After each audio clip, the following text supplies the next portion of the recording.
Hi friends, welcome to my new playlist. இதுவும் என்னோட playlist தான். இது நம்ம வெங்கடேஷ் பிரபுவோட பிளேலிஸ்ட்.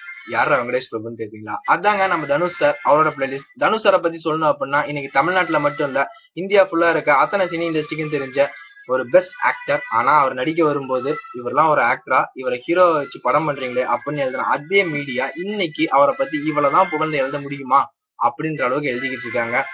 2 நேஷனல் அவார்டு வாங்கியிருக்காரு. ஒன்னு அவர் நடிச்ச பெஸ்ட் பிலிமான ஆடுகளம் அப்படின்றதுக்கு வாங்கினாரு. 2வது அவர் ப்ரொடியூஸ் பண்ண காக்கா முட்டை அப்படின்ற ஒரு நல்ல ஸ்கிரிப்ட் இருக்க படத்துக்காகவும் வாங்கியிருக்காரு. அது இல்லாம 6 பிலிம்ஃபேர் அவார்ட்ஸ் வாங்கியிருக்காரு. அவரை பத்தி சொல்லணும் அப்படின்னா ஏகப்பட்ட விஷயம் இருக்கு, சொல்லிட்டு போயிட்டே இருக்கலாம். இன்னைக்கு சினி இண்டஸ்ட்ரியில பல பேருக்கு ஒரு ரோல் மாடலாகவும் இன்ஸ்பிரேஷனாகவும் இருக்காரு. அவரோட பர்சனல் லைஃப் பாத்தீங்க அப்படின்னா ஐஸ்வர்யா, அதாவது நம்ம ரஜினி சாரோட பொண்ணு, அவங்கள மேரேஜ் பண்ணிக்கிட்டாரு.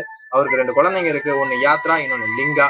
சரி, அவர் நடிச்ச தமிழ் பிலிம்ல இருக்க எல்லா சாங்ஸையும் சேர்த்து ஒரு பிளேலிஸ்ட் கிரியேட் பண்ணுவோம் அப்படின்னு கிரியேட் பண்ண அவுட்கம் தான் இப்ப நீங்க இங்க பாத்துருக்க இந்த பிளேலிஸ்ட். இந்த பிளேலிஸ்டோட லிங்க் பாத்தீங்க அப்படின்னா கீழே இருக்க டிஸ்கிரிப்ஷன் பாக்ஸ்லயும் இருக்கு. இங்க லெஃப்ட் சைட் கார்னர்ல ஐன்ற ஐக்கான கிளிக் பண்ணீங்க அப்படின்னாலும் அசஸ் ஆகும். கண்டிப்பா என்னோட சேனல் விசிட் பண்ணுங்க. மறக்காம எனக்கு சப்ஸ்கிரைப் பண்ணுங்க. எனக்கு ரெக்வஸ்ட் பண்ணுங்க, ஏதாவது பிளேலிஸ்ட் வேணாலும் கண்டிப்பா நான் உங்களுக்கு அப்டேட் பண்ணி தரேன். எங்கிட்ட அன்லிமிடெட் பிளேலிஸ்ட் இருக்கு. கண்டிப்பா உங்க எல்லாத்துக்கும் அது பிடிக்கும் அப்படின்னு நான் நினைக்கிறேன்.